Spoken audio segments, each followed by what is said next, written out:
gitu loh. Jadi pokoknya mujur ngalor, mujur bukan ngalor, nek ini ngalor. Di sana mujur ngidul ngetan karena menuju Mekah. Gitu. Dari Jerman kan Mekah di sini, kalau dari Indonesia Mekah di sini kan.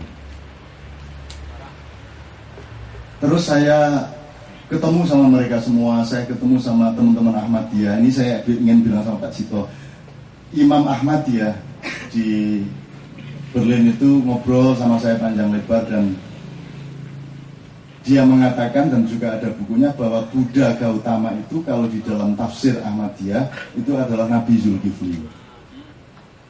Jadi orang yang berasal dari Kifl, jadi daerahnya namanya Kifl, itu Indianya saya nggak tahu, tapi Kifl. Jadi Zu itu artinya orang yang berasal dari, atau orang yang berkaitan dengan, misalnya Zutim,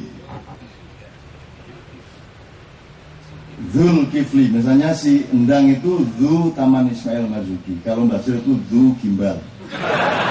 Mbak Sir. Oh. Ya, saya tidak mempersoalkan masalah ini. Menurut saya tidak penting iya atau tidak, tapi yang penting adalah kelembutan itu kita terima, kedamaian itu kita terima, kan begitu. Jadi sekali lagi, Buddha itu istrinya Pak Cito. Saya tidak perlu tanya, minta KTP-nya segala macam, nasabnya dari mana, dan saya tidak perlu tahulah saya. Gitu loh. Itu kan istrinya dia, biarin aja. Dan saya tidak perlu memperbandingkan dengan istri saya. Kan gitu. Itu namanya aurat. Gitu namanya. Jadi ada banyak hal yang jadi ini tadi yang disetel tadi itu kira-kira baru 30%, Mas, karena nggak ada waktu dan juga listrik mati. Jadi kita enak-enak ngelembur, Mas Toto itu juga listrik mati 12 jam. Tadi malam ngelembur listrik mati lagi, jadi terpotong sampai tengah jalan. Untung filenya tidak hancur karena listrik mati mendadak itu. Nah, listrik mati itu juga sebuah rezeki yang luar biasa.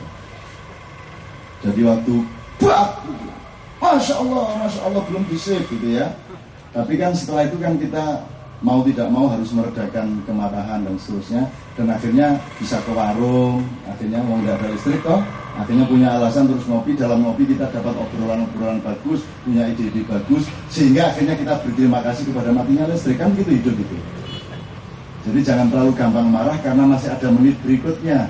Dan pada menit berikutnya itu selalu ada kemungkinan-kemungkinan baru.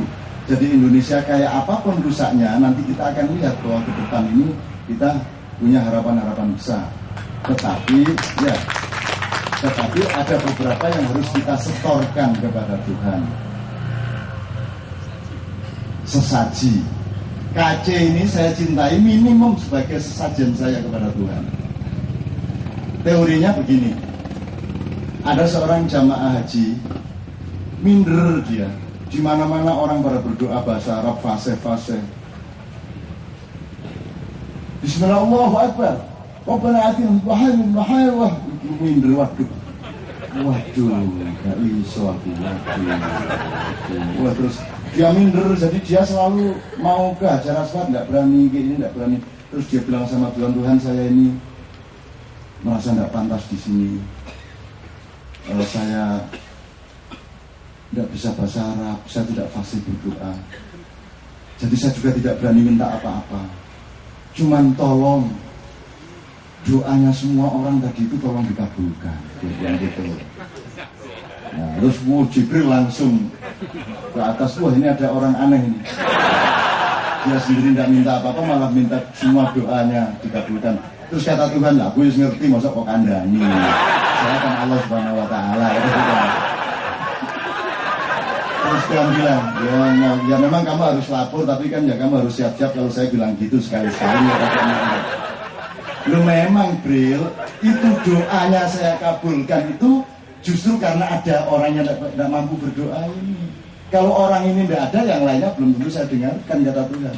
Jadi terkabulnya doa orang tadi itu semua sak Ka'bah itu karena ada satu orang yang minder tadi, yang marginal, yang tidak dihormati, yang dilecehkan, yang dia sendiri tidak punya kepercayaan diri. Itulah alasanku mengabulkan yang lain-lain.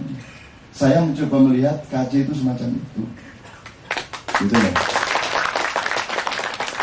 Anda tidak diperhatikan siapapun, Anda tidak dianggap penting oleh siapapun, Anda tidak accessible ke media, Anda dan seterusnya, tidak apa-apa. Karena Andalah maka Tuhan menyelamatkan Indonesia. Karena masih ada sesaji seperti Anda ini gitu loh. Jadi Anda ini sajen di perempatan jalan. Jadi jamaah haji Indonesia itu segala macam. Segala macam orang yang aneh-aneh itu biasanya dari Indonesia. Ada 3 jamaah haji. Pesawatnya ternyata karena cuaca tidak bisa mendarat di Jeddah, akhirnya terpaksa mendarat di Madinah. Padahal dari Madinah ke Mekah itu kalau perjalanan darat masih 5 jam, 6 jam. Dan tidak ngejar waktunya, maka ada 3 jamaah yang cukup kaya menyewa pesawat kecil dari Madinah ke Mekah. Ternyata karena cuaca juga pesawat kecilnya, maka akhirnya malah mendarat darurat di padang pasir. Akhirnya 3 orang hilang di padang pasir jauh sana, nggak kelihatan apa-apa. Aduh, putus asa mereka. Terus satunya bilang, ngunun dadak ngejak aku bareng. Jadi keluar, akhirnya dia itu nggak ada niat naik haji, cuma karena diajak-ajak terus. Ya. Sebenarnya tidak ada niat mau jadi gubernur, cuma kan diprovokasi oleh tim suksesnya. Ya. Akhirnya dia mau ngeluarin duit, jadi yang sukses adalah tim sukses yang gitu. Gubernur boleh kalah, tapi yang pasti sukses adalah semua tim sukses. Dan sebenarnya orang-orang itu menjadi politisi itu gara-gara provokasi tim sukses itu, yang sebenarnya melakukan satu kapitalisme politik. Pokoknya nanti ada banyak proyek, bikin kaos, bikin baliho, bikin apa, itu saja. Ayo Pak sampean itu potongan, jadi gubernur cocok sampean itu. Sampean itu di desa sana sampean itu dicintai loh. Wah gitu itu akhirnya mau jadi gubernur pun ngeluarin duit banyak itu loh. Jadi tim sukses itu yang bikin gara-gara di Indonesia.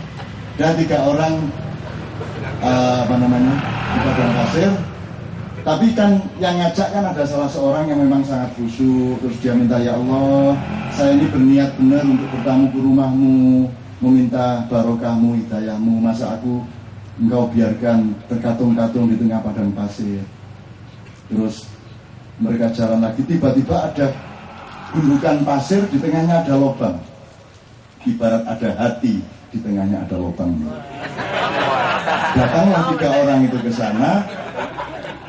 Begitu masuk, bleng gitu, tiba-tiba ada makhluk gede melesat keluar dari lubang itu. Ternyata seorang jin. Ada jin yang keluar, terus jinnya bilang, terima kasih Pak, saya dibebaskan, terima kasih. Ternyata ada jinnya. Kalau jinnya itu dikurung di situ, kalau ada orang masuk lubang itu, jinnya bisa keluar. Maka jinnya terima kasih sama orang itu. Dan sekarang sampean bertiga minta apa, sama masing-masing satu permintaan tak kabulkan langsung. Terus kata yang pertama, ya saya memang niatnya naik haji, ya saya mintanya ya cuma satu. Tolong saya ditaruh di Mekah, supaya saya bisa tawaf, saya bisa wukuf, bisa ke Musdalifah, segala macam. Dalam sekejap sampailah dia di Mekah. Dah, sing kedua lebih kancaku mau udah di Mekah. Dah, kamu minta apa? Ya saya ini sebenarnya belum siap naik haji. Saya itu ya kalau nggak disuruh-suruh dia tuh ya saya kekewo ya. Soalnya temennya deket jadi ya. Kalau saya ditanya hati saya mau kemana, saya pengen ke Paris.